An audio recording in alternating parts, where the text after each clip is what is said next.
Amigos del béisbol, bienvenidos. Hoy no vamos a hablar de resultados en el campo, sino de algo mucho más profundo y escalofriante, una historia de terror corporativo, liderazgo fallido, y cómo un solo hombre logró succionar capital masivo desde el interior de una de las franquicias más valiosas de las grandes ligas. Lo que les voy a contar, aunque parezca sacado de una película de Wall Street, es la verdad que se cuchichea en los pasillos de las élites de la MLB y los círculos financieros de Nueva York. El hecho que la prensa ha ignorado o minimizado es este. Steve Park actuó. La Major League Baseball atraviesa un auge gigantesco, pero nadie esperaba que el dueño de turno vendiera a su amado equipo en el noveno inning. Detrás de la impactante cifra de $2 millones, una suma que haría sonrojar incluso a los astros más famosos de este deporte, se esconde un secreto oscuro que los medios nunca se atrevieron a desvelar.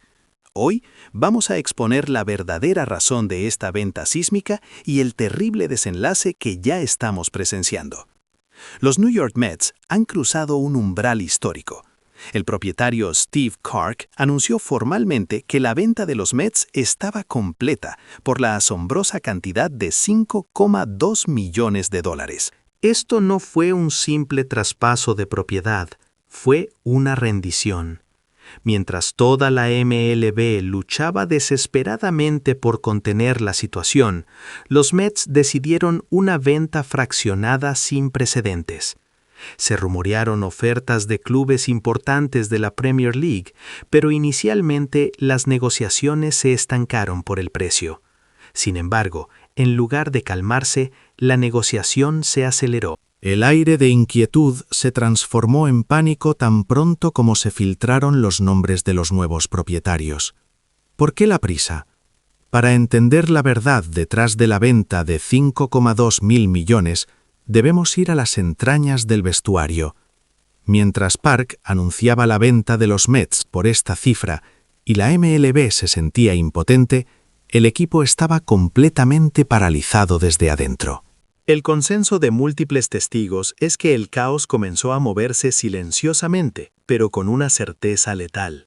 Fue cuando Anzalya Soto, más que una estrella, comenzó a consolidarse como la única fuente de poder en el vestuario de los Mets. Durante las reuniones de equipo, Soto interrumpía constantemente las discusiones. Veteranos con años en la franquicia como Jeff McNeil y Starling Marte dudaban antes de alzar la voz. En una ocasión, según se cuenta, Soto declaró con frialdad, mientras todas las miradas se posaban en él: «Basta ya de hablar de trabajo en equipo. Todos sabemos quién da forma a este equipo». Los entrenadores describirían más tarde ese momento como el punto de inflexión donde la atmósfera del vestuario se hizo irrespirable. No era solo una división entre dos facciones, era la premonición de un colapso organizacional. Los jugadores jóvenes evitaban hablar, no cruzaban miradas, y el debate era siempre unilateral. En ese ambiente, expresar cualquier disidencia era percibido instantáneamente como rebeldía contra la estrella, y el silencio se convirtió en la opción más segura. Francisco Lindor, portando la banda de capitán, eligió el silencio en múltiples ocasiones para evitar que la tensión escalara. Lindor era más consciente que nadie de esta anomalía, pero, según las fuentes internas, evitó repetidamente la confrontación directa. Su silencio, entendido como prudencia para no empeorar las cosas en ese momento, fue visto por muchos como la falta de una voz de contención.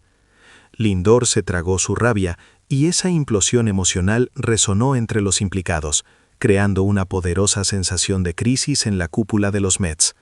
Todos lo sabían, pero nadie podía detenerlo.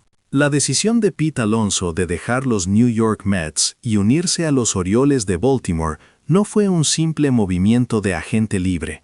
Se grabó en la memoria de muchos implicados como el cisma definitivo en una estructura interna que parecía pacífica en la superficie.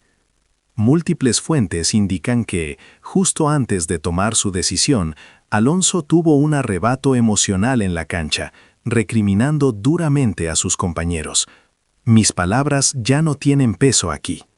Este no es un buen lugar mientras haya quien piense que su nombre basta.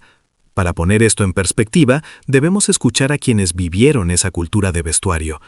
Todd Frazier, ex tercera base de los Mets, explicó la raíz de la decisión. Frazier señaló que Alonso, a pesar de sus años de servicio, no solo en la ofensiva, sino como el primer base defensivo más constante del equipo, no estaba recibiendo el valor merecido. Pero lo más grave, insistió Frazier, era una estructura organizacional donde la presencia de un jugador eclipsaba su valor real. Muchos críticos externos intentarían refutar esto, diciendo que fue una cuestión salarial, un cálculo de mercado normal. Pero se equivocan de cabo a rabo.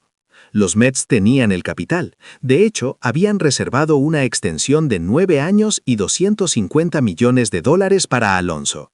La cuestión no era si podían pagarlo, sino si el dinero compensaba el costo emocional y profesional de operar bajo el yugo de Soto.